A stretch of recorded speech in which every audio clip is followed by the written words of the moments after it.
Hello again, level 4s. We are now coming to our last lesson, which I hope it's a one that is going to give you insight. This is another favorite one of mine. We're going to be looking at cartoons and pictures and comic strips. Now, and how we answer them in an exam, because this is another part where most of level 4 students struggle because they don't know how to interpret. I hope I could give you a little bit of insight. So let's start with what is a cartoon. It is usually a one picture containing a few words or a caption, and then the effect often comes from the drawing pictures. Now, a cartoon shows the opinion or a point of view of one person, and that person is the person who drew the cartoon.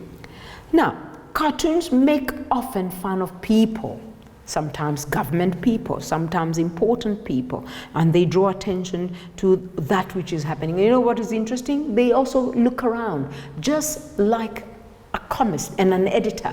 They look around and find humor in everything that they see, and then they'll draw a picture of that. And you find that there's one very famous one in South Africa called Zapiro. Zapiro is actually writing very interesting ones, but no one questions him. But he likes targeting the government and political people.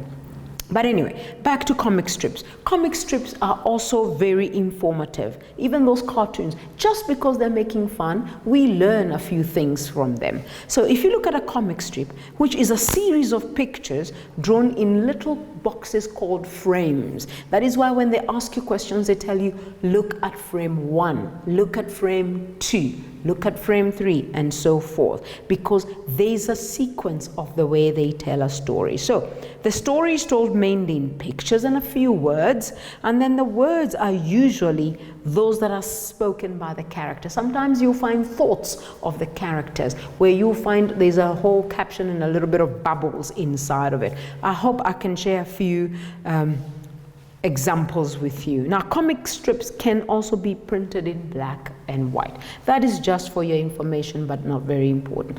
Now, I pulled some of these comic strips from some of the exams that we have done. Maybe a test, or maybe an internal or an external. So these are just from our college. I would like to kindly ask you, the first thing I tell students to do is to really study the comic strip. Each frame has something that is telling you. Besides you knowing about the person who has written it, this comic strip is titled Multitasking. Now, what you do before you read, just look at the picture. Then you also look at the body language. You look at the facial expressions. You look at anything that is added. Is the mouth flat or is it droopy? Look at the gentleman for starters. Then you go to the second frame and see what is different from frame 1. What is happening there? If you look at this one, maybe you can read it, maybe not so clearly. I would read it with you. The gentleman looks puzzled. His eyes look a little bit big, and he's got his hand or his finger on his chin, and he says, the boss says I'm not multitasking enough. There's an exclamation mark there. When you see an exclamation mark, it means he's really frustrated. Don't know why he feels that way. And then there's a few little dots, meaning he has not finished speaking. Their conversation is going. But if you look at the lady listening to him, the lady does not seem excited. And when you fold your arms, there's something you're saying. And another tip I like giving students is asking them, just imagine yourself. Why would you put your hand on your chin or your finger? Why would you fold your arms? All those are things that we should know that the comic strip is also trying. Now let's look at his office. I can see the dustbin is full. There are about 3 dustbins that are full of paper. If you look at the present table they're standing by, there are lots of papers as well. That is very interesting. Let's look at the second frame.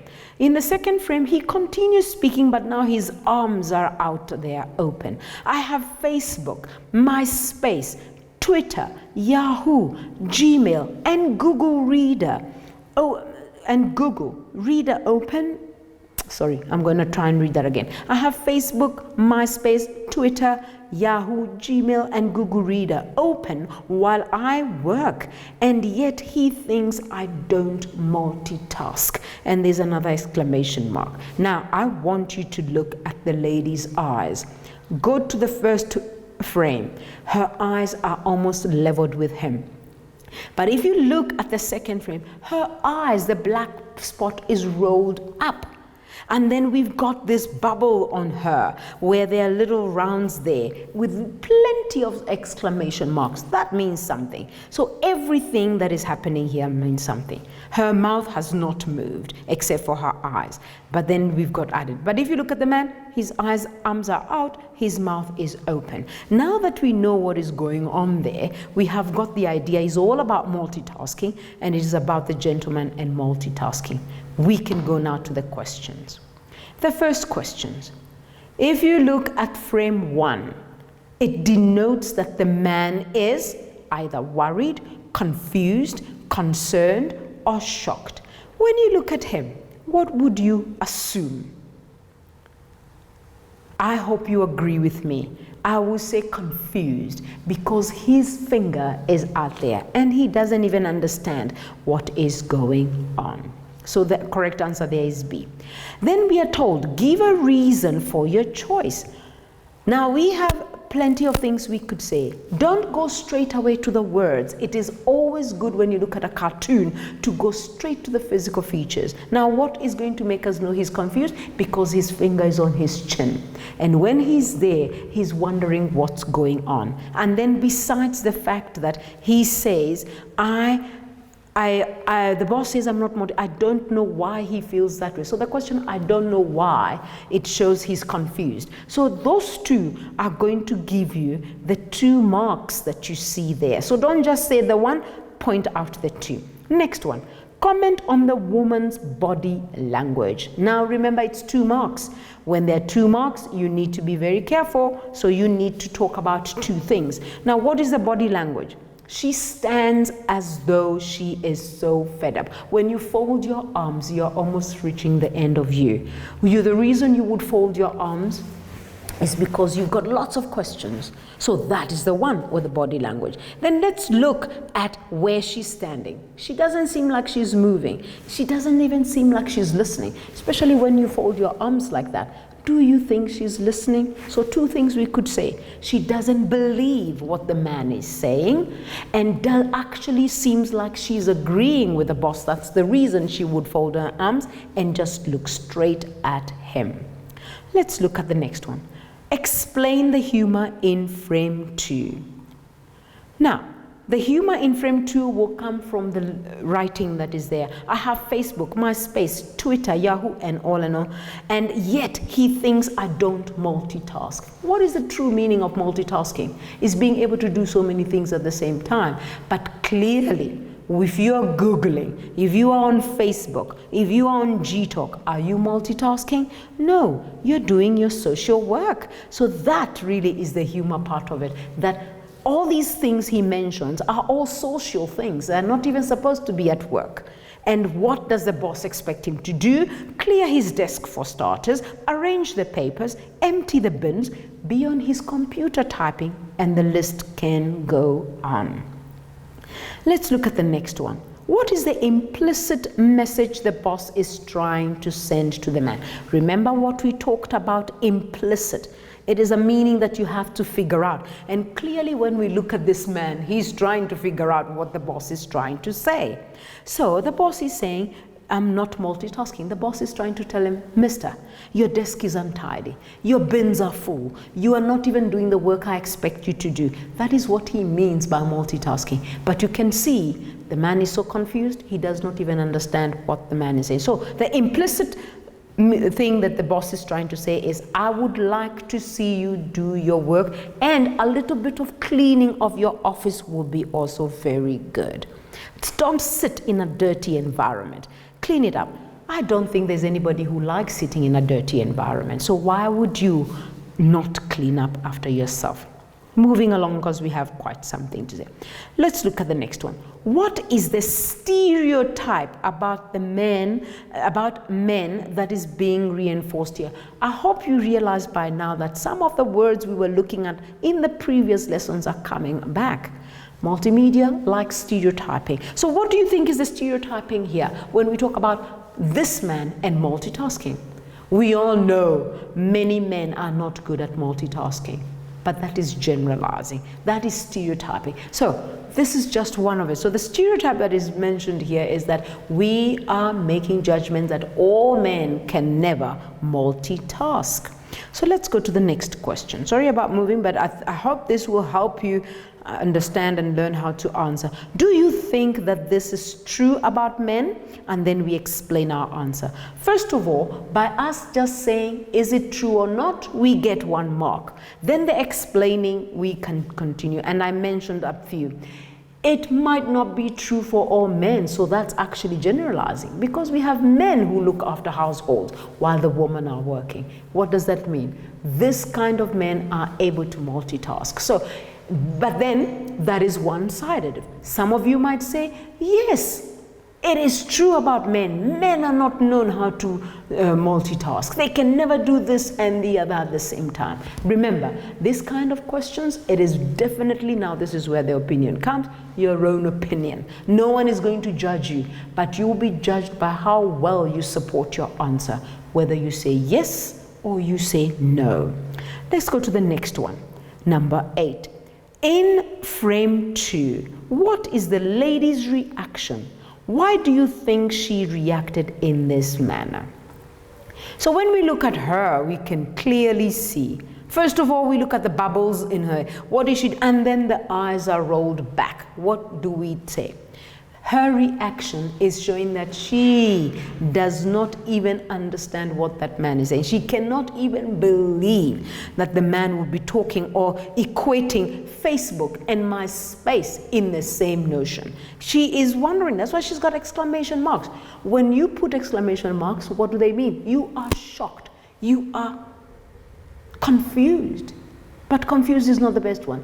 It is more shocked. You cannot even believe what the person is trying to say. I had another word in mind, but I lost it.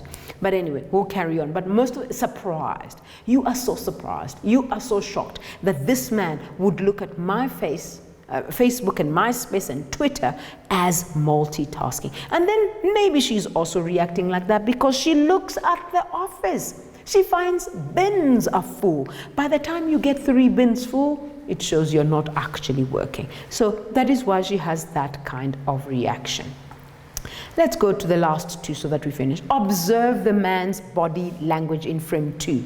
What 3 distinct features do you notice? Remember, body language. That is very important because most of you do not understand the difference between facial and body. Now we're going to be looking at his whole body and what he has done. Then we look for 3 distinct things that he's doing.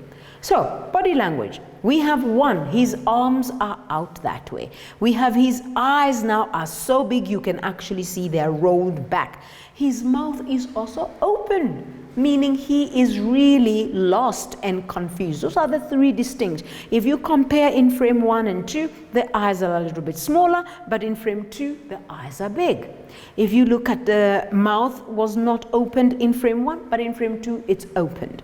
Where was the hand? The hand was in his chin, but now the hand is out. That is how you find all those. And when they talk of body, you look at the whole body, not just the face. Finally, in closing, they ask us, do you think he will understand what is expected of him? Again, this is an opinionated answer. So whatever you say, so long as it is in line with what do you think he will get it? Some of you might say, yeah, he will get it because probably the lady is going to explain. Some of you might say, no, never. I don't think this man will ever get it. So this is a question that I would like to look at. Never be afraid to air your opinion as long as you stay within the subject line. What is our subject line? The cartoon. And what is the cartoon talking about? Multitasking. Now let's look at a different one now. We are going to look at a picture. Now pictures also send messages, whether you believe it or not. And the first thing you do as well, I would like you to keep your focus on the picture. And then we look at the wordings of the picture. So look at these 2. These 2, the way we know, they never get along. A big dog and a little cat. But when you see this cat is held nicely in the paws, so it looks a little bit loving.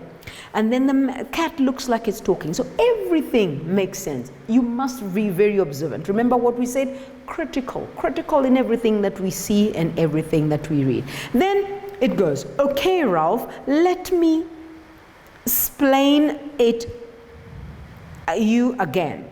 You are big, I am little, but you're a dog, I am a cat. That makes me the boss. Got it? Now look at all these words. When we look at but, there are so many exclamation marks. And then there's a little bit of the wording that does not even make sense there. Instead of saying explain, they say let me explain it you again. So, and then if you look at the got it, question marks are too. So everything means sense. Now, if you look at this scenario, is it a real scenario in the real world? Most of the times we know they chase each other. The cat is always playing tricks and playing chase me, get me. The dog is always feeling the boss because he's huge, he's powerful. But in most cases, we choose to differ. And in some homes, you will find that the cat and the dog, they work together very nicely. Now let's try and answer these questions now that we have our thing. This is a different way of answering questions as well. Now the first question reads, read the caption below the picture, and then why do you think the cat is saying these words? He is the boss. Is he warning? Is he scared? Is he joking? Is he playing? Now in the real world, you must try and equate. If you look at him there, he knows he's tightly squashed in between those paws. If you look at his fur at the back of his neck, it is raised a little bit. That just shows you that how scared he is. So let me just highlight that for you so that you can see it. Look at it here. That fur is raised up. That just tells you the cat is panicking. He is in a stress mode. But for him to be able to look like he's not scared, he wants to be the boss. So the dog, if you look at the dog as well, the dog is just looking at him and thinking, really? Do you think you are the boss? Let's go to the next question and see what it asks. What is the stereotype of the animals shown as shown in the picture?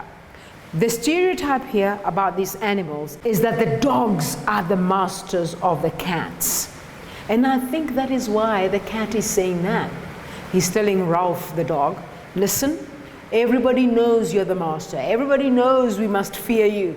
But here, me, I don't fear you. So he's trying to make a statement by making him see. And even if you look at his paw raised, and the dog is looking at him as well, thinking, clearly so, we are always the boss. But sometimes you will find that there are some cats that are more powerful, feared by the dogs. I know that from my sister's cat. It's quite a commander. Let's look at the next question. Look at the two animals. Who seems to be the real boss? And support your answer. Now you will get 3 marks there. 1 for stating who looks to be the boss. From where I'm standing, and I hope you're also seeing that, I think the dog looks like he's the boss here. Why would he be the boss? He's got the cat in the middle, in between his paws. And if you look at the scenario, I don't think the cat will be able to free himself very easily unless he tricks him. I suppose that is why he's talking to him. The other thing is the cat knows that. He knows that the dog is the boss at this point in time because he's caged by him. So what is he trying to do? He's trying to talk him out so that he may loosen up the grip and then run. So how would you answer? The dog is in control. But why is he in control? Because he has the cat in the paws of his hand. I mean, by the paws. And then the other side of it, the cat realizes that. That is why his fur is actually lifted up, and that is why probably he's trying to talk him out so that he may loosen up the grip and he's able to run. So any of those will give you a mark. Let's look at the last question. Comment on the statement below. Why do you think he stresses this? Take a careful note of the punctuation. But we've got the exclamation mark. You are a dog, I'm a cat. That makes me the boss. Got it? If you look at the punctuation, there are question marks and there is exclamation mark. Now, if you comment at this, the cat is trying to say the reason probably, and you might have different school of thoughts. This is another question where we could be open to differing, because we are not sure what is going on. So he says, but you are a dog. I am a cat. That makes me the boss. So he's trying to say to him, listen, we know you're a dog, and we all know that you're powerful. We all know you are in charge and in control. The end result means I am little, I am small, I am not powerful.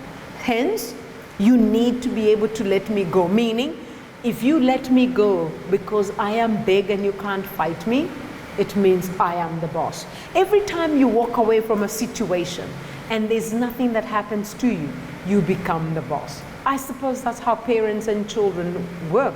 When a child is able to get away with a bad deed they might have committed, they always feel like the boss. And I think that's what he's trying to say here. That is my point of view. What would be yours? You might see it differently. You might explain it differently. As long as you stay within the cat and the mouse and that statement, having in mind about the punctuation, especially when he says, but, with the exclamations. He's trying to remind him, hold on, hold on, hold on, hold on. Even though you are the boss, just listen to this reasoning. The last one we're going to look at is a comic strip. A comic strip which has got various frames and it's got various ideas. Now, same thing, like I said before, let us look at the features, let us look at every little thing that is happening there. We will read it together. The first frame, it says, someday I'm gonna be super successful, and there's an exclamation mark. It means this girl is believing in herself. And you can see it's like almost she's crying. Look at the eyes of the teacher. Let's assume this is a classroom. Then the second frame goes, let me guess, and that's exactly the teacher, you wanna be the richest person on earth. And then the girl is so surprised at the response and says, oh no, Baldo, that would be greedy. I'll settle for the rich person in North America. Now, when you look at the frames and the exchange, especially of the girl. In the first frame, she's crying-ish. Then she doesn't appear in the second. And the third one, her eyes are big. Her mouth is wide. Her hands are moving now. And then if you look at the last one, she has a smile on her face, meaning she is satisfied. If you look at the teacher, starts with big, bold eyes. And then she's a little bit having an inquisitive mind. And then she opens her mouth. Her eyes are big. And then you look at the last frame, she is surprised. Now, let's look at the questions. Let's see if we can be able to nail this one. And I'm going to hope that we are going to match and go through it very quickly. Describe the facial expression conveyed in frame 1 by the teacher and the pupil. Now, this is very important. Most of you students, try not to focus on the face. It says facial expressions, meaning you stay around the face. Don't go below the neck, because that's not the face. So if we look at the facial expressions, I'm sure you have a few. I don't even want to help you with that question, because I know exactly what you're going to say. We have mastered this now. We can look at the mouth, the eyes, the nose, and everything that is going. I'm gonna just run right through to the second one, because I know by now you know how to answer. What is the message conveyed by the cartoon? Once you read it through, especially the last line, I'll settle for the richest person in North America. What does that mean? Is it wrong to be rich? Is it bad to be rich? Or what is happening? And look at the third frame. The girl says, oh no, Baldo, that will be greedy. What does greed and rich has to do? What is she trying to say? Those people that go for so much and chase so much money, they are actually denoting greed. But if you just settle for enough, you need to have a lot, but not too much, just enough. That is what the message is coming along here. That if you are going to have so much money, what does that say? You are greedy, but you need to have just enough. Question is, do you agree with that opinion? it's worth debatable. So you see how opinions differ. The next one, refer to the caption on frame 3. What does she mean? When that one we have just answered right now, I have mentioned. That would be greedy. It means if you have too much, it shows how greedy you are. And most of the people probably they have a lot and they're not able to share with those that do not have enough. But it is debatable. Next, comment, that is number 4. Comment on the facial expressions of both the teacher and the student in frame 4. Now what I want you to do is to look at the 2 facial expressions. And when you look at the facial expressions, they totally differ. Remember we said we are staying with the face. So what are you going to be looking at? The mouth, the eyes, and the nose, everything. Don't go below the face. And how you do this is you compare it to the other frames. Preferably frame 3, which is a follow-on. If you compare, you'll be able to judge it very well. And for you to be able to get 2 marks, you better be able to describe it very well. Let's look at the next one, number 5. And we are about to finish. Do not give up. What is your opinion on the statement, that would be greedy? This is definitely up to you. Share your opinion without fear, because it's up to you how you feel about that statement. The next one seems to be almost the same. Do you think many people in the world today are greedy? That is totally up to you. Again, you share your opinion. You can say yes or no and explain why you say yes or no. Finally, the last question. Someday, I'm gonna be super successful. Do you think this statement is objective or subjective? And then you give your reason for the answer. What is your take on this one? Someday I'm gonna be super rich. That, in my opinion, is subjective. Why? Because she's anticipating she's gonna be rich someday. And that is how she feels, whether we agree with her or not. And we can see from the frame, the teacher was also shocked. And the teacher said, let me guess, the richest person in the world. What does that mean? She did not agree with her opinion or decision. So I hope I have been able to share a few of the lessons that you will be able to be comfortable when it comes to answering the question at the end of the year. We did a bit of paper 1, we did a little bit of paper 2, and some of it is assignment 2, hoping that you will be prepared. If you have any questions, any at all, please do look at the screen, at the information on the screen, and feel free to ask those questions. We shall be more than welcome to answer those questions for you. I hope you learned a lot. I hope to hear from you. From me is goodbye.